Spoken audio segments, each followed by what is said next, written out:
secara umum jadi tanamannya lebih khusus tanamannya. Kalau peliharaan itu kan bapaknya ya, kita kan tiap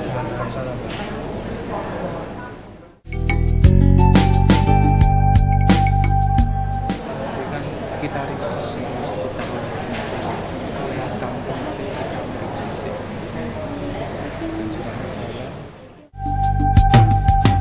Friends, look at the running around the house in the garden. Look at the flowers and the trees.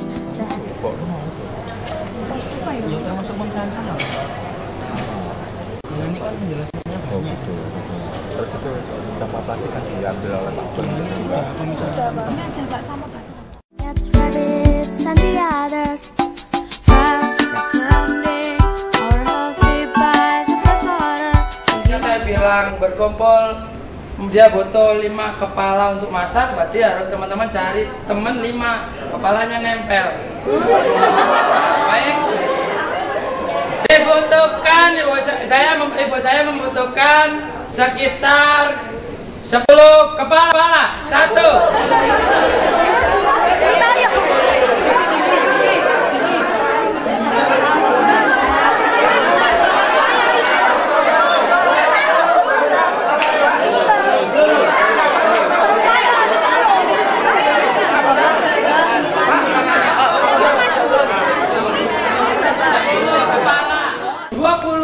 Ini dihitung setiap orangnya 2 ya.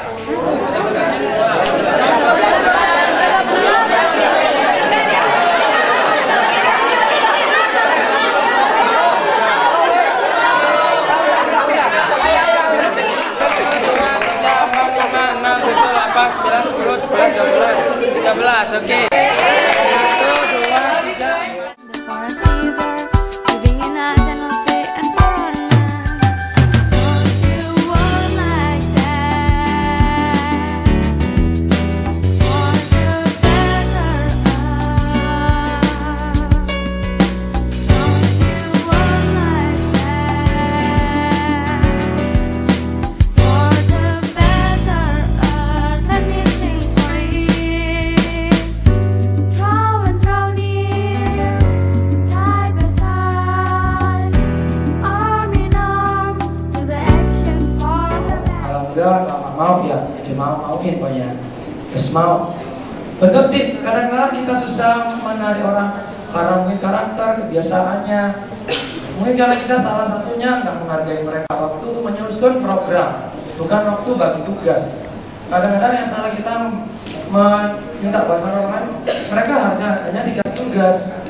Mereka tidak ikut campur dalam bagaimana menyusun program itu. Pacar, mau 5, pacar apa? Kamu ke sana ya, kamu ke sana, kamu ke sana. Survei apa yang terjadi di sana, apa yang kekurangan di sana. Dicari solusinya melalui diskusi. Throw and throw near, side by side, arm in arm, to the action for the better earth.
kami peroleh dari greenhouse.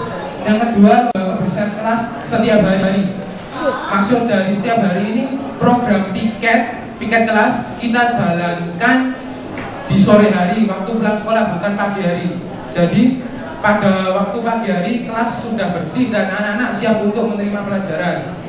Dan bagi kelas yang terkotor ataupun terbersih, kita umumkan melalui sound system yang ada di setiap kelas. Agar tujuan kami untuk mengumumkan setiap hari agar anak-anak termotivasi untuk membersihkan kelasnya. Penghijauan di lapangan kami sangat luas, dan kalau teman-teman melihat di sana gersang, dan kami mempunyai ide untuk melakukan penghijauan. Saya sedikit tambahan dari kami di mana di sekolah kami juga ada taman-taman, di mana taman-taman itu dipelihara oleh masing-masing kelas. Tiap-tiap kelas punya kewajiban untuk merawat tamannya di depan kelasnya masing-masing, seperti kambingan gitu. Sehingga setiap sore atau pagi ada petugas dari guru yang keliling mengawasi tanaman itu sudah disiram apapun. Menurut Anda, apa arti dari greenhouse itu sendiri dan kontribusinya bagi lingkungan itu apa? Greenhouse merupakan suatu taman sekolah yang dimiliki secara universal, di mana di taman tersebut ada proses untuk cara belajar merawat tanaman, cara belajar pertanian yang betul, dan hal-hal ruang lingkup yang mengenai tentang lingkungan. Dan manfaatnya juga besar. Hasil dari greenhouse terutama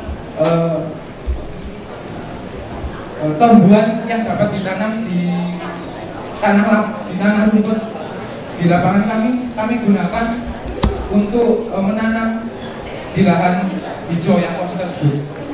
Program lingkungan di sekolah SMA Bernama. Lingkungan sekolah yang sehat itu dimulai dari mungkin kebiasaan manusianya. Di sekolah kami ada program berupa penanaman tanaman toga yang setiap tahunnya mungkin dibawa oleh peserta-peserta baru yang masuk sekolah kami. Istilahnya dalam MOS, kita memberikan bahwa mengajarkan adik-adik kita untuk membawa tanaman-tanaman yang menjadi tambahan untuk obat-obat mereka. Mungkin jika sudah menjadi banyak, menjadi greenhouse. Kita punya tanaman hias yang bisa digunakan untuk obat. Bahwa pemilahan sampah basah dan sampah kering baru ada tahun ini. Jadi ini merupakan suatu permulaan buat kami. Dan diharapkan dengan begini bahwa semua warga sekolah, anak-anak sekolah, mungkin tidak hanya anak sekolah, murid-murid, anggota atau keluarga yang tinggal di lingkungan sekolah itu bisa melestarikan semuanya. Tidak hanya tanaman-tanaman toganya yang setiap tahun datang dari murid kami, tapi juga pemisahan sampahnya. Mungkin suatu saat akan menjadi pupuk. Kita akan segera melaksanakan. Dapat tepuk tangan Dr. Nanti. Kemudian kompos. Kompos ini kami olah dari daun-daun kering. Jadi daun-daun kering yang dijatuhkan di sekolah kami yang sangat-sangat banyak itu bukannya dibuang, tapi diolah menjadi pupuk dengan sebuah alat yaitu dengan mesin giling dan bahan-bahan yang lain seperti bakteri EM4, terus air yang deras dan daun-daun kering kemudian dicampur. Pertama daun-daunnya harus digiling dulu dengan mesin penggiling, kemudian dicampur dengan sekam, kemudian dengan bakteri EM4 dan air cucian beras. Kemudian setelah dicampur semuanya ditaruh di sebuah wadah dan disimpan dengan di gudang. Kami punya gudang, kemudian hasil dari pupuk kompos ini dijual. Pertama bukan ke konsumennya, bukan di luar, tapi dari warga sekolah dulu yaitu dari gudang kami. Setiap satu kantong pupuk itu harganya 3.000 dan hasil penjualannya terutama kami masukkan bukan untuk hasilnya untuk membeli alat-alat atau mengembangkan usaha kami. Di sini sekolah kita udah mengadakan setiap kelas selalu ada 7K, yaitu kebersihan, keindahan, kerindangan, kekeluargaan, keamanan, ketertiban, dan perhatian. Dari setiap kelas selalu ada 7K ini. Selain ada petugas piket, 7K ini juga berfungsi seperti kebersihan, keindahan. Itu mereka setiap koordinasi, setiap anak itu yang masuk dalam kebersihan itu, jika ada anak yang walaupun dia nggak piket hari itu, walaupun ada sampah kotor, ada sampah berkeliaran, mereka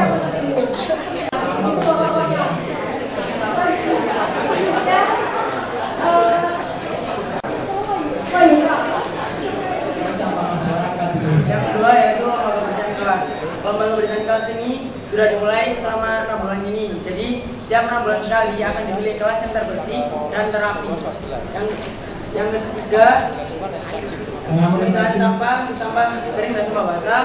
Yang keempat, penghijauan kelas dan lingkungan sekolah, yaitu sama seperti mungkin SMA lain yang awalnya peserta MOS dianjurkan untuk membawa tanaman-tanaman seperti tanaman toga.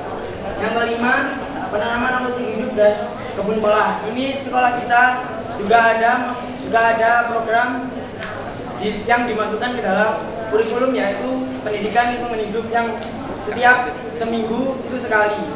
Jadi itu program-program yang telah berjalan di sekolah kami. Itu walaupun keadaan apapun di kelas kita tentunya pasti ada sampah. Itu walaupun itu nggak ada kayak lahan-lahan untuk tanaman, mungkin ya paling nggak kelasnya itu rapi, bersih. Kalau mungkin nggak ada, kalau tidak memungkinkan untuk tanaman yang basah-basah, itu bisa pakai tanaman yang kering-kering atau hidroponik yang di tembok-tembok itu.